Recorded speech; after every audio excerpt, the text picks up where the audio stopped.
Join us on Patreon and become part of our journey to uncover history's untold stories.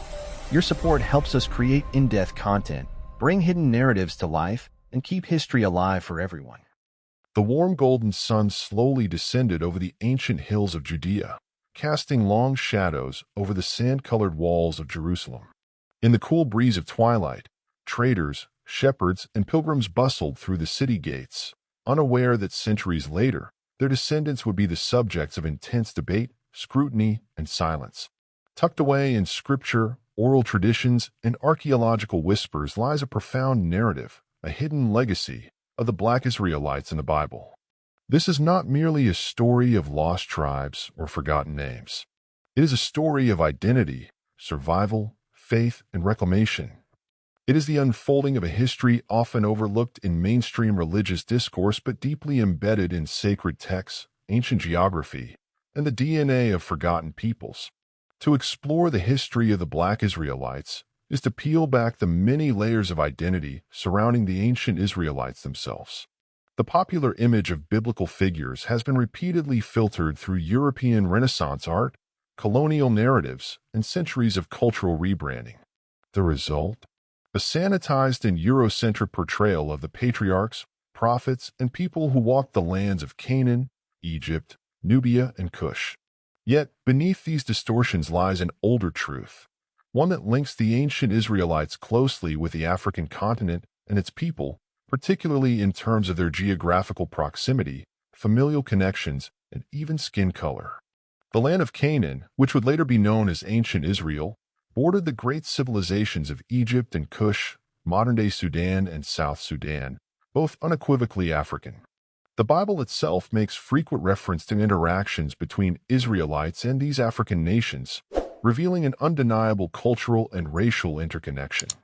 Moses, one of the greatest prophets in biblical tradition, is said to have married a Cushite woman, Numbers 12:1, an act which caused controversy among his siblings, suggesting that race was a recognizable and meaningful category even in ancient times. The term Cushite was not metaphorical. It was used to describe a person from the land of Cush, a region inhabited by dark-skinned African people. This union between Moses and a Cushite woman brings us face to face with the overlooked multicultural reality of biblical figures. In the Song of Solomon 1:5-6, the speaker declares, "I am black, but comely, O ye daughters of Jerusalem." This poetic verse is more than romantic metaphor. It speaks directly to complexion, cultural identity, and pride. The speaker, traditionally interpreted to be the Shulamite woman or even Solomon himself, embraces blackness as part of beauty, not despite it. This stands as a direct rebuttal to the narratives that have tried to bleach the Bible of its African heritage. Blackness in the Bible is not marginal. It is central, acknowledged, and revered. The patriarchs of Israel were themselves connected to African peoples through both blood and geography. Abraham, the father of the Israelite nation, spent time in Egypt, Genesis 12:10, as did Jacob and his sons. The Israelites were molded in the crucible of Africa, specifically Egypt, where they lived for centuries. The Exodus story itself revolves around a group of Semitic people, the Hebrews, leaving a powerful African civilization. It is implausible to imagine centuries of residence in Egypt, intermarriage, slavery, and cultural exchange without resulting in a population that shared many African traits, including skin color. Egypt was not a European-looking civilization. It was an African one. The Israelites came out of it shaped by its influences and blended with its people. Joseph, the son of Jacob, was sold into slavery and rose to prominence as a leader in Egypt. He married an Egyptian woman, Asenath, and had two sons, Ephraim and Manasseh, who became two of the 12 tribes of Israel. These sons were half African. Their descendants would have retained these African lineages. Later, in the New Testament, the Holy Family, Mary, Joseph, and baby Jesus, fled to Egypt to escape King Herod's wrath, Matthew 2:13-15. It is unlikely that they would have chosen Egypt as a refuge if their appearance had made them stand out in that land. Jesus, like Moses before him, could easily blend among the African population, suggesting a commonality of features.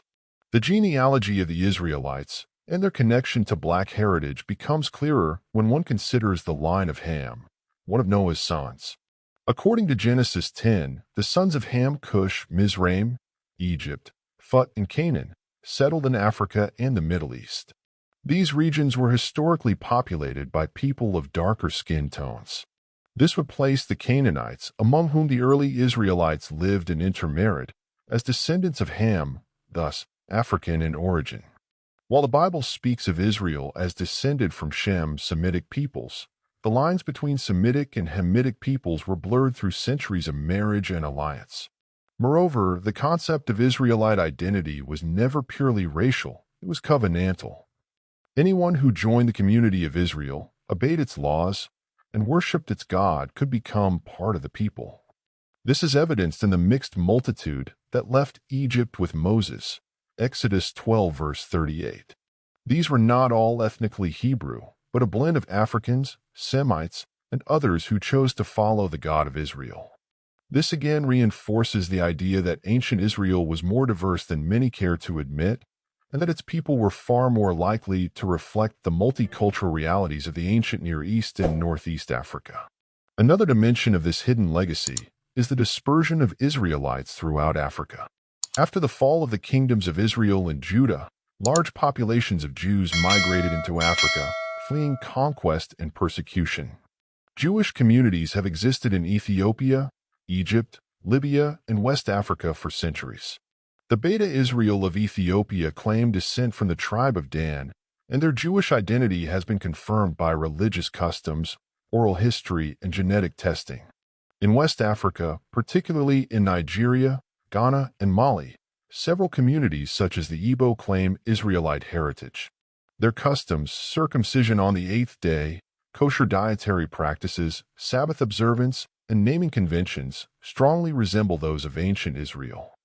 The Lemba people of southern Africa also claim Israelite ancestry, a claim supported by genetic testing showing a high frequency of the Cohen modal haplotype among their male priests, indicating descent from the Jewish priestly line of Aaron. These African Jews have preserved ancient customs and oral histories for generations, often in isolation from mainstream Jewish communities. Their resilience and commitment to their identity underscore the persistence of a Black Israelite presence throughout Africa. The silence surrounding these communities and the broader Black presence in biblical history is not accidental. Colonial Christianity and European interpretations of Scripture often sought to whiten the biblical narrative to justify systems of slavery, racial superiority, and imperialism.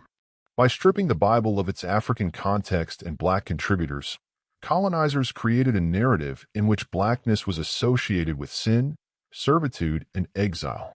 Yet, the Bible itself contradicts this version. From Cushite alliances with Israel, 2 Chronicles 14 verses 9 to 13, to the Queen of Sheba's royal visit to Solomon, 1 Kings 10 verses 1 to 13, Africa and Africans play key roles in the unfolding drama of salvation history. Perhaps the most striking erasure has been of the early church itself. The early Christian church was overwhelmingly African and Middle Eastern in leadership and membership. Figures such as Augustine of Hippo, Tertullian, Origen, and Athanasius, towering theologians of early Christianity, were African. Their skin would not have resembled the European saints painted centuries later, but would have reflected the diversity and darkness of Africa's rich heritage. Christianity did not arrive in Africa through colonization. It was born in Africa, cradled in its deserts and cities long before it reached the shores of Europe. In many ways, the story of the Black Israelites is not one of novelty, but of return. It is the reawakening of a memory long suppressed, the rejoining of lost branches to the great tree of biblical heritage. The presence of African peoples in the Bible and the enduring identity of Black Israelites across the world demands not just acknowledgement but reverence. Their story is not an alternative narrative. It is the original, preserved beneath centuries of dust, denial, and distortion. The hidden legacy of the Black Israelites is slowly being uncovered by scholars, historians, and faith communities determined to reclaim the truth. In doing so, they are not rewriting the Bible. They are reading it in its full historical and geographical context.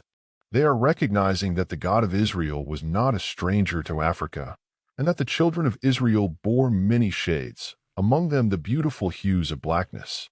As the sun sets on centuries of misrepresentation, a new dawn rises, a time when the Black Israelites are seen not as an anomaly, but as foundational figures in the great biblical saga.